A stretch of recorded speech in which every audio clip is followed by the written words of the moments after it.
Opposition leader Shahbaz शरीफ के खिलाफ बरतानिया में नेशनल क्राइम एजेंसी के केस की दस्तावेजात सामने आने के बाद अहम तफसीलात सामने आ रही हैं। कल हमने आपके सामने ये मामला रखा कि कैसे हुकूमती दावे के बरक्स नेशनल क्राइम एजेंसी के केस की तवज्जो का मरकज शहबाज शरीफ ही थे और नैब और एसिड रिकवरी यूनिट के ताउन के बावजूद बरतानिया की नेशनल क्राइम एजेंसी ने 2 साल तक शहबाज शरीफ और उनके बेटे सुलेमान शहबाज के खिलाफ मनी लॉन्ड्रिंग की तहकीकात करने के बाद केस ही बंद कर दिया था। और ये तफसीलात भी सामने आई हैं कि शहबाज शरीफ की बरतानिया में जिन जायदादों से मुताल्लिक पाकिस्तान में सवालात पूछे जा रहे थे, उन जायदादों को खरीदने में शहबाज शरीफ खानदान की मदद किसी और ने नहीं बल्कि तहरीक इंसाफ को डोनेशन देने वाले वज़ीर आज़म इमरान खान के दोस्त और मारूफ बिजनेसमैन अनिल मुसर्रत ने की। तफसीलात के मुताबिक अनिल मुसर्रत ने 2005 से 2009 तक बरतानिया में शहबाज शरीफ की मुख्तलिफ जायदादों की खरीदारी के लिए तकरीबन 5.5 लाख पाउंड से जायद की अदायगी की और बाद में शहबाज शरीफ ने वो रकम वापस भी कर दी थी। सहाफ़ी मुर्तज़ा अली शाह की खबर के मुताबिक 2019 में नेशनल क्राइम एजेंसी ने फ्रीजिंग ऑर्डर लेकर शहबाज शरीफ और उनके बेटे सुलेमान शहबाज से मुतालिक मनी लॉन्ड्रिंग तहकीकात का आगाज़ किया और फिर नेशनल क्राइम एजेंसी इस शुबे पर इक़दाम कर रहा था कि जुल्फ़िकार अहमद और अनिल मुसर्रत दोनों शरीफ खानदान के मनी लॉन्ड्रिंग स्कीम के फ्रंटमैन हैं। और फिर NCA ने इस केस से मुतालिक तहकीकात की और फिर अपनी तहकीकात को उस वक्त ख़त्म कर दिया जब उसे शहबाज शरीफ के असासों से मुतालिक कोई मुजरिमाना सरगर्मी नहीं मिली। खबर के मुताबिक जब अनिल मुसर्रत से इस हवाले से रब्ता किया गया तो उनका कहना था कि शहबाज शरीफ को कर्ज देते हुए उन्होंने सारा काम कानूनी तौर पर किया है और तमाम इकदामात कानून के दायरे में रहते हुए किए। अब जहाँ ये तफसीलात सामने आ रही हैं, वहीं बरतानवी अदालत की दस्तावेजात में ये मामला भी सामने आया है कि नेशनल क्राइम एजेंसी की तहकीकात का बहुत हद तक इन्हिसार शहबाज शरीफ से मुतालिक डेली मेल के आर्टिकल पर था और ये वही आर्टिकल है जिसका बार बार हवाला हुकूमती वुज़रा देते रहे, शहजाद अकबर देते रहे। इस हवाले से मज़ीद तफसीलात जानते हैं लंदन से जियो न्यूज़ के नुमाइंदे मुर्तज़ा अली शाह हमारे साथ मौजूद हैं। मुर्तज़ा, बहुत शुक्रिया। मुर्तज़ा, क्या ये साबित हुआ है कि अगर अनिल मुसर्रत ने पैसे दिए थे शहबाज शरीफ साहब को तो अनिल मुसर्रत को पैसे वापस भी कर दिए थे शहबाज शरीफ साहब ने? और इसका क्या डॉक्यूमेंट्री एविडेंस भी मौजूद है, क्योंकि इस हवाले से सवालात उठ रहे हैं? जी शाहजेब, इसमें जो सबसे पहले जो अनिल मुसर्रत के हवाले से जो कंप्लेंट है वो एसेट रिकवरी यूनिट जो डॉक्यूमेंट्स भेजे हैं ये उनमें लगाई गई और उनमें एक जो पेज है मैं आपको भेजता हूँ उसमें उन्होंने खास तौर पे कहा कि नेशनल अकाउंटेबिलिटी ब्यूरो को शहबाज शरीफ सेटिस्फाई करने में नाकाम हो चुके हैं। यानी जो पाकिस्तानी हुकाम ने इल्जाम ये लगाया था कि अनिल मुसर्रत और जुल्फकार अहमद ये शहबाज शरीफ और सलेमान के फ्रंटमैन है और ये मनी लॉन्ड्रिंग की है। एक्चुअल अनिल मुसर्रत के ऊपर भी जो एलिगेशन लगाया गया था वो मनी लॉन्ड्रिंग का था। इसके ऊपर जब शहबाज शरीफ के वकला से इंक्वायरी की गई, इन्वेस्टिगेट किया गया तो उन्होंने 2005 में जो तकरीबन 2.5 लाख का अनिल मुसर्रत ने कर्जा दिया था, फिर 2007 में 40,000 का और फिर 2009 में उन्होंने तकरीबन एक और जो 2.5 लाख का कर्जा दिया था, उन सब को जो बैंक रिकॉर्ड्स हैं उसके अगेंस्ट चेक किया। अनिल मुसर्रत की बैंक स्टेटमेंट्स उनको बताए बगैर उन्होंने ऑब्टेन की उनको, और जो शहबाज शरीफ की बैंक अकाउंट से उनको चेक किया और उन्होंने सेटिस्फाई किया कि हाँ ये लोन वापस हो गया था। मैंने स्टोरी में ये भी लिखा है कि जो आसमान डार के अकाउंट से पेमेंट हुई अनिल मुसर्रत को 2005 में और उसके अलावा शहबाज शरीफ को जो बार्कलेज बैंक से उन्होंने कर्जा लिया वो उन्होंने अनिल मुसर्रत को जो तकरीबन 1.5 लाख पाउंड का बनता था वो दिया। ईच एंड एवरी पेनी थी वो अनिल मुसर्रत को रिटर्न कर दी गई थी। वो चेक करना चाह रहे थे कि अनिल मुसर्रत को पेमेंट जो वापस की गई वो सारा बैंकिंग चैनल्स के जरिए हुआ था, वो कैसे हुआ। और बुनियादी तौर पर शाहजेब यहाँ पे क्वेश्चन ये था इन 3 प्रॉपर्टीज के हवाले से कि ये शहबाज शरीफ ने नहीं खरीदी थी 2005 में, ये अनिल मुसर्रत ने शहबाज शरीफ के बिहाफ पर खरीदी थी। 2009 वाली जो प्रॉपर्टी है वो भी अनिल मुसर्रत ने शहबाज शरीफ के बिहाफ पर खरीदी थी और 2007 की प्रॉपर्टी में अनिल मुसर्रत ने लोन दिया था। यानी ये जाहिर ये करता है कि शहबाज शरीफ और अनिल मुसर्रत की उस वक्त एक लोन या बिजनेस अरेंजमेंट थी, एज बिजनेस पार्टनर्स उन्होंने ये चीजें खरीदी थी। लिहाजा ये सारी जो ट्रांजैक्शंस थी इनको सेटिस्फाई किया गया। चूंकि इंपॉर्टेंट बात यह है कि शहबाज शरीफ के ऊपर जो एलिगेशन ये था कि उन्होंने मनी लॉन्ड्रिंग की है 2005 में और उस वक्त उनके वकील ने यहाँ पे एनसीओ को ये बताया कि 2005 में वो पब्लिक ऑफिस होल्डर होते हुए मनी लॉन्ड्रिंग कैसे कर सकते थे जबकि उस वक्त वो एग्जाइल में थे और 2004 उस वक्त परवेज मुशर्रफ की हुकूमत थी और वो पाकिस्तान से बाहर थे। लिहाजा उन्होंने फिर साबित किया कि ये पैसे पाकिस्तान से नहीं लाए गए बल्कि ये बरतानिया से ही ओरिजिनेट हुए। इनका जो source of income, source of origin और सोर्स ऑफ रिटर्न है वो सारे का सारा बरतानिया और उसका मनी ट्रेल और ट्रांजेक्शन सारी नेशनल क्राइम एजेंसी को प्रोवाइड की गई। उसके बाद फिर अगली स्टेज आई कि जब ये सारे पैसे थे, अगला क्वेश्चन एनसीए के लिए ये था कि जो अनिल मुसर्रत और शहबाज शरीफ के दरमियान जो पैसों की एक्सचेंज हुई उसके बाद शहबाज शरीफ ने लेयरिंग की, कंसीलमेंट की और फिर 2018 में उन्होंने इन प्रॉपर्टीज के पैसे सुलेमान को दे दिए।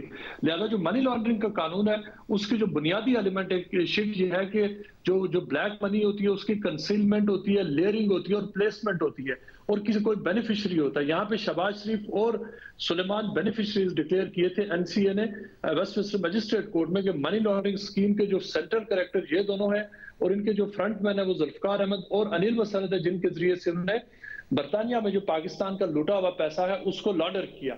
ये थी बुनियादी इन्वेस्टिगेशन। और उसके बाद ये जो सारी जितनी भी ट्रांजैक्शंस थी इनको नेशनल क्राइम एजेंसी ने 2 साल में देखा।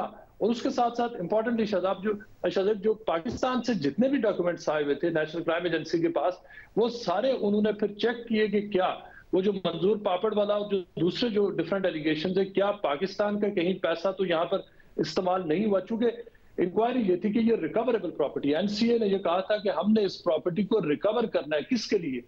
पब्लिक ऑफिस होल्डर ने करप्शन की, यानी शहबाज शरीफ ने करप्शन की। अगर ये करप्शन प्रूव हो जाती तो ये पैसे और एसेट्स हुकूमत पाकिस्तान को मिलने थे, एनसीए ने नहीं रखने थे। ये थी इंक्वायरी। वैसे मगर यहाँ तो देखें, हुकूमत ने दावा कर दिया था कि शहबाज शरीफ ने बरतानिया में 85 अरब रुपए के असासे बनाए हैं, तो यानी कि इसके अलावा भी असासों का दावा कर रही थी हुकूमत। और फिर जब हुकूमत की तरफ से इतने सबूत भी दिए गए, चाहे नैब की तरफ से ताउन हो, एसिड रिकवरी यूनिट की तरफ से ताउन हो, साथ में जो डेली मेल का आर्टिकल था उसको यहाँ पर बहुत बड़ा करके पेश किया गया, और आपकी रिपोर्ट में है कि उसको भी काफ़ी हद तक एनसीए ने इस्तेमाल किया, तो फिर भी कुछ क्यों नहीं साबित हो सका जब इतने सारे शवाहिद दिए गए थे? शाहजेब, आज से 1 साल पहले यहाँ पर जस्टिस निकलन ने एक रूलिंग दी थी जिसमें उन्होंने डेली मेल को कहा था कि वो अपने एविडेंस 3 मंथ्स के अंदर जमा कराए।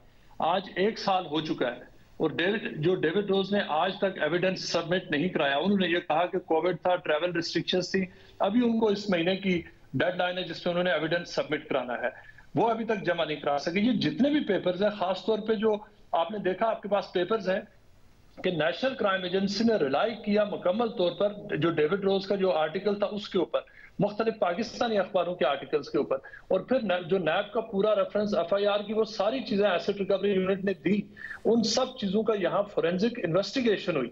इन्होंने प्रूव करनी थी 3 चीजें।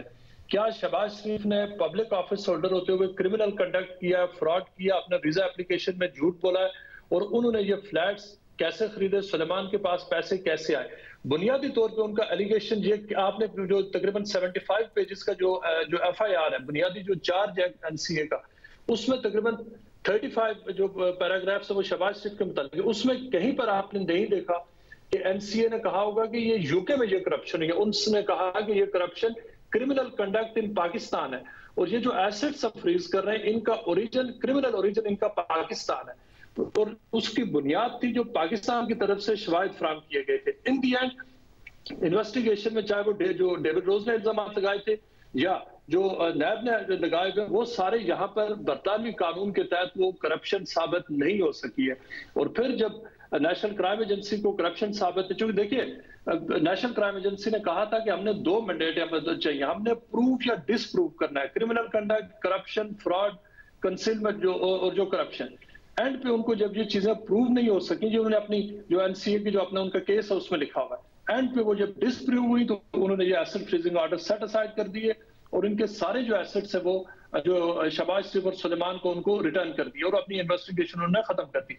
ये है पूरे केस का खुलासा। बहुत शुक्रिया। मुज़ल्लिल शाह बता रहे थे क्या केस का खुलासा है, मगर माजी में देखिए कि शहबाज शरीफ पर बरतानिया में 85 अरब रुपए के असासे मनी लॉन्ड्रिंग के जरिए बनाने के वज़रा क्या इल्ज़ाम लगा रहे हैं।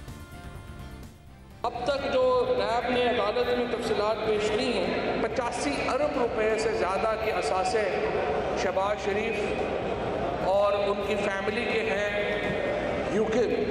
शहबाज जो हैं वो लिंच पिन थे इस सारे कार्रवाई के, और उनके ऊपर जो इल्ज़ाम हैं वो यही है कि तकरीबन 85 अरब रुपए से 100 अरब रुपए के दरमियान जो पैसा है उन्होंने पाकिस्तान से मनी लॉन्ड्रिंग करके बाहर भेजा, और वो पैसा जो है उससे फिर शहबाज शरीफ फैमिली ने अपने एसेट्स खरीदे।